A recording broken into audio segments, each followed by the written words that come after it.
বাংলাদেশ থেকে ভারতে ফিরলেন সোনালী বিবির স্বামী সহ 4 জন। দেশে ফিরলেন সোনালীর স্বামী দানেশ শেখ, প্রতিবেশী সুইটি বিবি এবং তার 2 সন্তান। মালদার মহদীপুর সীমান্ত দিয়ে দেশে ফিরলেন সুইটি বিবি সহ 4 জন। 2025 সালের 22শে জুন দিল্লিতে সোনালী এবং সুইটি বিবিদের গ্রেপ্তার করা হয়। ওই বছরই 25শে জুন অনুপ্রবেশকারী সন্দেহে বাংলাদেশে পুশব্যাক করা হয় তাদের। এরপর 5ই ডিসেম্বর আদালতের নির্দেশের পর দেশে ফেরানো হয় সোনালী বিবি এবং তার সন্তানকে। আর এবার বাংলাদেশ থেকে ভারতে ফিরলেন সোনালী বিবির স্বামী সহ 4 জন। বাংলাদেশে এসে আমরা জেলখানা যাওয়ার পরে আমাদের দেশের মতো মেম্বার তারা আমাদেরকে নিজে জামিন করেছে ওখান থেকে। আজকে দেশে ফিরে কেমন লাগছে? আজকে আমাকে অনেক ভালো লাগছে, আমি দেশে ফিরেছি। আর কোথাও কাজ করতে যাবেন বাইরে? জি না, 1 সাল থেকে আমি বাচ্চার পড়ালেখা কিচ্ছু হয় না, আমাদের কিচ্ছু হয় না, রোজগারও হয় না আমাদের। পুলিশের উপর হামলা এবং গণপিটুনিতে যুবকের মৃত্যুর ঘটনায় মঙ্গলবারই বারুইপুরে গিয়ে হুঁশিয়ারি দিয়ে এসেছিলেন মুখ্যমন্ত্রী। স্পষ্টভাবে বলেছিলেন প্রত্যেককে গ্রেপ্তার করা হবে, একটা লোককেও ছাড়া হবে না। আর তারপর 24 ঘন্টার মধ্যে এই ঘটনায় গ্রেপ্তার করা হলো 20 জনকে। মব লিঞ্চিং করে যাকে পিটিয়ে মারা হয়েছে ইন্দ্রজিৎ মণ্ডল, উনিও ইনোসেন্ট, তিনিও জাস্টিস পাবেন। নাবালিকার ধর্ষণ ও খুনের ঘটনায় রবিবার অগ্নিগর্ভ হয়ে ওঠে বারুইপুর। নাবালিকার দেহ রাস্তায় রেখে শুরু হয় বিক্ষোভ। পুলিশকে লক্ষ্য করে ইট, কাচের বোতল ছোড়া হয়। গণপিটুনিতে মৃত্যু হয় ইন্দ্রজিৎ মণ্ডল নামে বছর 35-এর এক যুবকের। এরপর মঙ্গলবার বারুইপুরে গিয়ে এই ঘটনায় কড়া ব্যবস্থা নেওয়ার হুঁশিয়ারি দেন মুখ্যমন্ত্রী। আর মব লিঞ্চিং করে যে নিরীহ লোকটাকে ছেলেটাকে মেরে দিয়েছে, আনমেরিড একটি ইয়াং বয়, সেখানে যারা হত্যাকারী তাদেরকেও প্রপারলি মার্ডার কেসে যুক্ত করা হবে। এবং পুলিশকে ডাইরেক্ট ইনস্ট্রাকশন আছে যে যারা যারা হুলিগানিজম করেছে পুরো দিন ধরে তাদের এগেনস্টে অ্যাকশন হবে। এর 24 ঘন্টার মধ্যেই বারুইপুরে পুলিশের ওপরে হামলা, গণপিটুনি ও সরকারি সম্পত্তি নষ্টের ঘটনায় গ্রেফতার করা হলো 20 জনকে। বারুইপুর হাসপাতালে একেবারে কেন্দ্রীয় বাহিনীর জওয়ান, র্যাফ এবং বারুইপুর পুলিশ জেলার পুলিশ কর্মীরা তারা কিন্তু গোটা হাসপাতালটা ঘিরে ফেলেছে এবং হাসপাতালের ভিতরের যে এখন কিন্তু নিয়ে আসা হয়েছে মোট 20 জনকে। এই 20 জন কারা, যেটা তুমি দেখেইছো যে গতকাল মুখ্যমন্ত্রী নিজেই বলেছেন যে শুধু এই খুনের ঘটনা নয়, খুনের ঘটনার পাল্টা যে গণপ্রহারের ঘটনা ঘটেছিল তাতে যে একজনের মৃত্যু, সেই ঘটনা এবং তার পাশাপাশি পুলিশকে মারধর, সরকারি সম্পত্তি নষ্ট করা, আগুন জ্বালানো, এই যে গোটা ঘটনাটা ঘটেছিল সেই গোটা ঘটনায় এখনো পর্যন্ত 200 জনকে কিন্তু চিহ্নিত করা গিয়েছিল, তেমনটাই কিন্তু মুখ্যমন্ত্রীর কথা উঠে আসে। এবং তারপরেই কিন্তু যে চিত্র দেখা যাচ্ছে যে 20 জনকে তাদের মধ্যে থেকে পুলিশ গ্রেপ্তার করেছে, তাদেরকে মেডিকেল করানোর জন্য নিয়ে আসা হয়েছে। হ্যাঁ বাবা, সকালের ঘটনা আর বাবার এরকম চলে যাচ্ছে, দেখতে পারি আমার বাবার কত কষ্ট, কত ছুটেছে, আমার সামনে যে ছুটে পালাচ্ছে, আমি আর পিছন দিয়ে সরে যাচ্ছি, আর বাবা যাতে পালাতে পারে। আমাদের তো পিছনে ভয় আছে, যদি কিচ্ছু হয় কি বলবো বাবা, আমার কলচারটা ছেলে বাবা। বারুইপুরে একটি ছোট্ট বাড়িতে থাকতেন ইন্দ্র মণ্ডল। অটো চালাতেন তিনি। বাবার একটি দোকান রয়েছে। দাদা গাড়ি চালিয়ে রোজগার করতেন, কিন্তু অসুস্থ হয়ে পড়ায় সেটাও বন্ধ হয়ে যায়। গণপিটুনিতে নিরপরাধ ছেলের এমন পরিণতিতে হাহাকার নেমে এসেছে পরিবারে। এইখানটাই তো সবাই ঘরে বসেছিল, মারতে মারতে আর জামার কলার ধরে নিয়ে চলে গেল। প্রচুর লোক, হ্যাঁ। আমরাও পিছনে পিছনে গেছি, পিছনেও যাচ্ছিলাম। সবাই বলে তোমাদেরও মেরে দেবো। বাঁশ টাঁশ ছিল, তারপর ইট লাথি টাথি মেরেছে। ভয় থেকে আবার জলে পড়ে গেছে। ওখান থেকে নিয়ে এই বাজারে ওখানে ও এখান থেকে বলছে আমি করিনি। ঘটনার সঙ্গে কোনোভাবে কি ও যুক্ত হতেই পারে না তো সন্দেহ। হ্যাঁ, শুধুমাত্র সন্দেহ নয়, আনন্দ বলে দিয়েছে, আনন্দের বাড়ির লোকও বলে দিয়েছে। হ্যাঁ, বুঝতে পারলেন না, তখন ওই 7টা 8টা থেকে এরকম হবে, 8টা 9টা থেকে এরকম। হ্যাঁ, তা আমার ছোট ভাইকে বউকে নিজের স্ত্রীকে বললাম দেখো আমি তো ফেলে দিল, তুমি আমার ভাইটাকে জড়িয়ে ধরে রাখো, যাতে ওর কিছু না হয়, ওই জন্য বউ আর আমার মা ওরকে যখন নিয়ে চলে যায় এরাই দুজন পিছে পিনে ছুটে গেছিলো। আর বাবা অসুস্থ বলে বাবা ছেড়ে আমি আর যাইনি, আমার স্ত্রী আর আমার মা গেছিল আমার ভাইয়ের পিছন পিছন, মেরে এখানে কেটে দিয়েছে, দোকানের সামনে যত মালজাল ছিল সব ভেঙে দিয়েছে। ধৃতদের পুলিশ হেফাজতে নির্দেশ দিয়েছে আদালত। পার্থপ্রতিম ঘোষ, এবিপি আনন্দ। বারুইপুর কাণ্ডের প্রতিবাদে কালীঘাট তৃণমূলের মিছিল ঘিরে রণক্ষেত্র হয়ে উঠল বালিগঞ্জ। কার্যত খণ্ডযুদ্ধে জড়িয়ে পড়তে দেখা গেল বিজেপি এবং তৃণমূলের কর্মী সমর্থকদের। মিছিলে পরিকল্পিত হামলার অভিযোগ তুলে মেজাজ হারালেন মমতা বন্দ্যোপাধ্যায়। চড় মারতে দেখা গেল তৃণমূল নেত্রীকে। যা করেছেন সবাই দেখেছে, খোঁচা দিতে ছাড়ল না বিজেপি।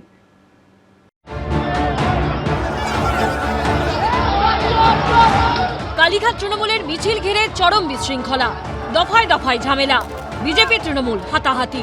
পরিস্থিতি এমন দাঁড়ায় যে হ্যান্ড মাইক হাতে ময়দানে নামতে হয় প্রাক্তন মুখ্যমন্ত্রী মমতা বন্দ্যোপাধ্যায়কে।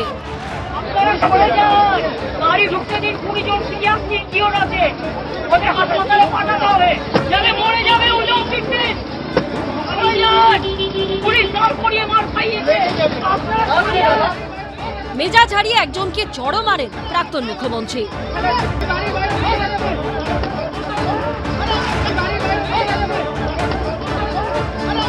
কলকাতা হাইকোর্টের অনুমতি নিয়ে পথে নেমে তৃণমূলের ছাত্র যুবর মিছিল ঘিরে দফায় দফায় দেখা গেল এই পরিস্থিতি।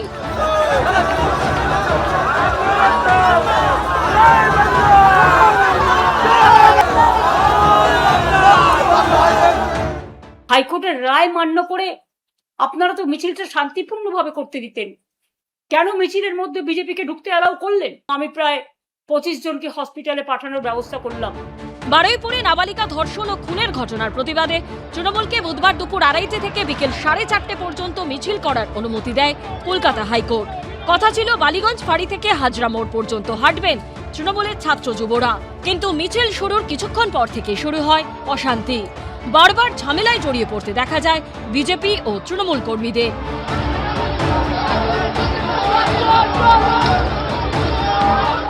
এক মহিলাকে চুল ধরে হিড়হিড় করে টানতেও দেখা যায়।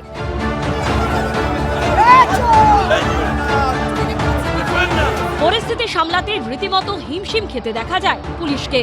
নিয়ন্ত্রণে আনতে লাঠিচার্জ করে কেন্দ্রীয় বাহিনী। Where is the law? Totally lawlessness is going on. Even it is more than UP.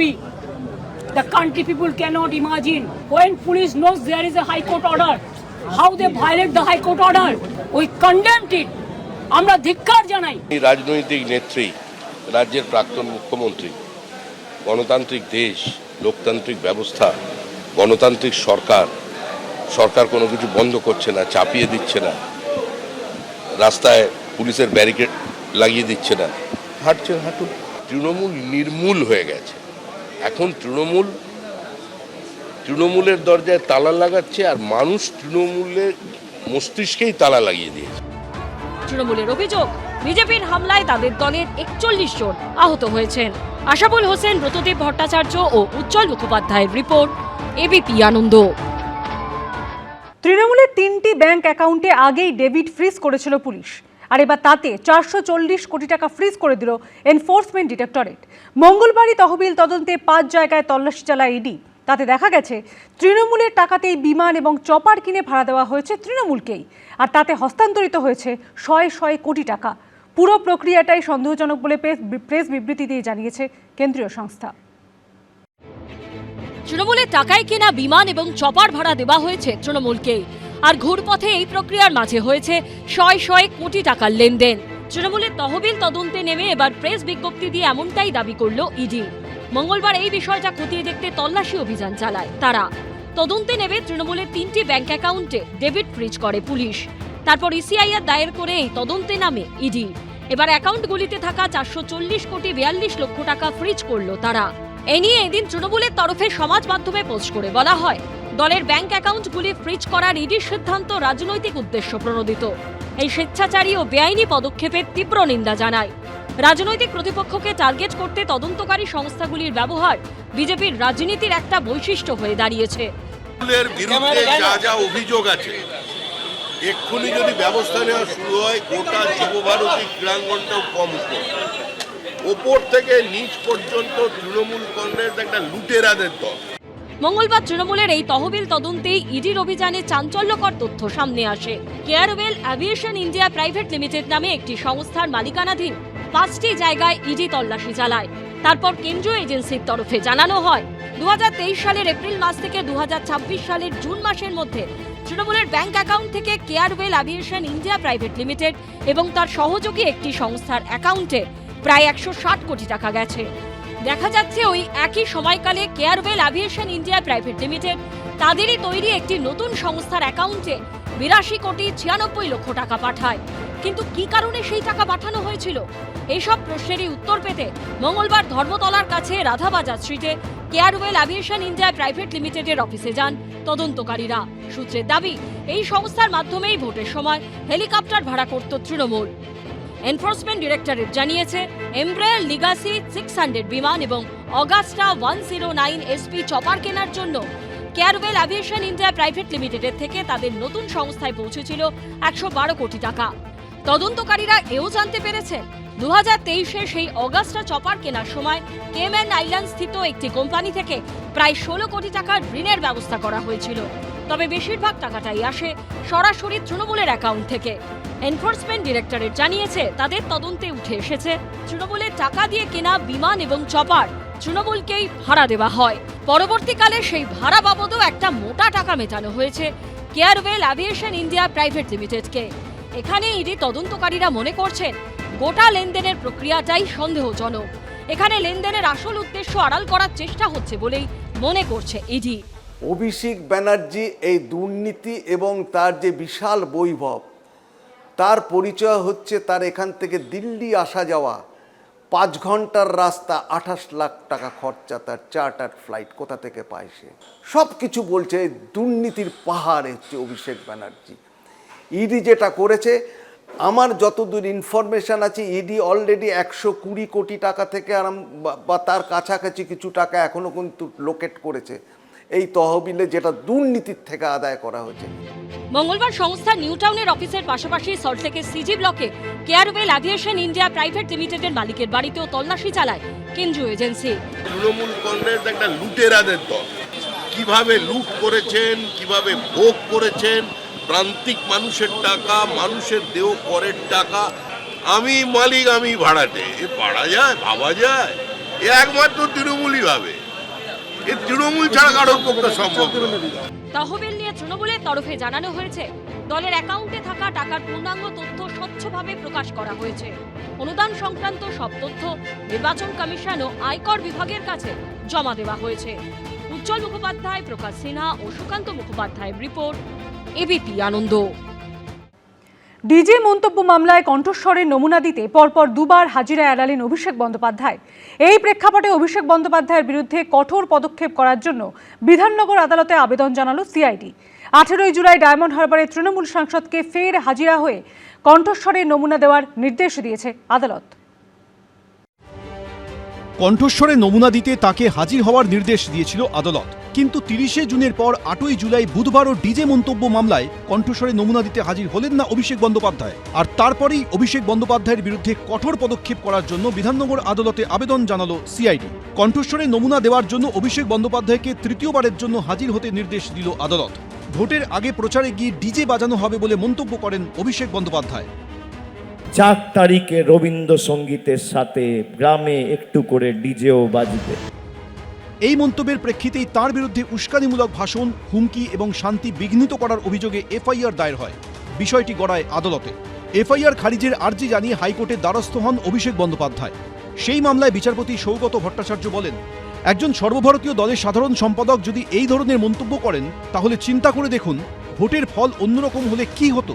যদিও আদালত নির্দেশ দেয় অভিষেক বন্দ্যোপাধ্যায়ের বিরুদ্ধে কড়া পদক্ষেপ করবে না পুলিশ। 30 জুলাই বা পরবর্তী নির্দেশ না দেওয়া পর্যন্ত বহাল থাকবে রক্ষা কবচ। অন্যদিকে অভিষেক বন্দ্যোপাধ্যায়কে গলার স্বরের নমুনা দিতে নির্দেশ দিয়ে সময় বেঁধে দেয় বিধাননগর আদালত, কিন্তু হাজিরা না দিয়ে সেই নির্দেশ চ্যালেঞ্জ করেও ফের হাইকোর্টে যান তৃণমূল সাংসদ। সেখানেও জোর ধাক্কা খান। বিধাননগর আদালতের নির্দেশে কোনো স্থগিতাদেশ দেননি বিচারপতি তীর্থঙ্কর ঘোষ, মেলেনি রক্ষা কবচও। এরপর বিধাননগর আদালত ফের নির্দেশ দেয় বুধবার সকাল 10টায় সশরীরে আদালতে গিয়ে অ্যাডিশনাল চিফ জুডিশিয়াল ম্যাজিস্ট্রেটের উপস্থিতিতে কণ্ঠস্বরের নমুনা দিতে হবে অভিষেক বন্দ্যোপাধ্যায়কে। কণ্ঠস্বরের নমুনা সংক্রান্ত মামলায় মঙ্গলবারই বিচারপতি সৌগত ভট্টাচার্য বলেন, পুলিশের নোটিশে সাড়া দিন। অভিষেক বন্দ্যোপাধ্যায়ের আইনজীবীকে বিচারপতি প্রশ্ন করেন, আপনার মক্কেল কি কণ্ঠস্বর দিতে প্রস্তুত নন? বিচারপতি বলেন, অভিষেক বন্দ্যোপাধ্যায় শর্ত ভঙ্গ করে থাকলে আবেদন দাখিল করুক রাজ্য সরকার।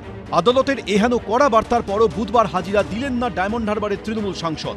এই আবহে এদিন বিধাননগর আদালতে সিআইডির তরফে দাবি করা হয়, তদন্ত ব্যাহত করার চেষ্টা করছেন অভিষেক বন্দ্যোপাধ্যায়। তদন্তকারী আধিকারিক থেকে বিশেষজ্ঞ সারা দিন বসে থেকে চলে যাচ্ছেন। অভিষেক বন্দ্যোপাধ্যায়ের বিরুদ্ধে কঠোর পদক্ষেপ করা হোক। এরপরই 18 জুলাই অভিষেক বন্দ্যোপাধ্যায়কে তৃতীয়বার হাজির হয়ে কণ্ঠস্বরের নমুনা দিতে বলল আদালত। ছিল ভয়েস ওই যেটা দেওয়া, আজকে সেকেন্ড দিন গেল, দিলেন না। এবারে সিবিআই এরা করতো যে ওই দিকটা নিয়ে। দেখুন, ইডি সিবিআই এর ব্যাপারে কোনোদিন বিজেপি হস্তক্ষেপ করেনি। তৃণমূল কংগ্রেসের নেতা কর্মীরা ভয়ে ছিলেন। অনেকে আমাদের কাছে ফোন করে অনুরোধ করেছিলেন যেন গ্রেপ্তার না করা হয়, নির্বাচনটা লড়তে দেওয়া হয়। একজনকেও গ্রেপ্তার না করা হয়নি এবং আমাদের নির্দেশে তো ইডি সিবিআই কিছু করেনি। আমি সভাপতির দায়িত্ব নেওয়ার পর প্রথম দিন বলেছিলাম যে ইডি সিবিআই এর দরজায় তালা লাগান, ইনকাম ট্যাক্স জিএসটিকে বলে দিন কোনো নোটিশ না পাঠাতে। কোনো গ্রেপ্তারি হয়নি। দুবার তলবে সাড়া না দেওয়ার পর তৃতীয়বার কি কণ্ঠস্বরের নমুনা দিতে আদালতে হাজির হবেন অভিষেক বন্দ্যোপাধ্যায়? ময়ূর ঠাকুর চক্রবর্তী, উজ্জ্বল মুখোপাধ্যায়, এবিপি আনন্দ, কলকাতা। এবিপি আনন্দ, এগিয়ে থাকে, এগিয়ে রাখে।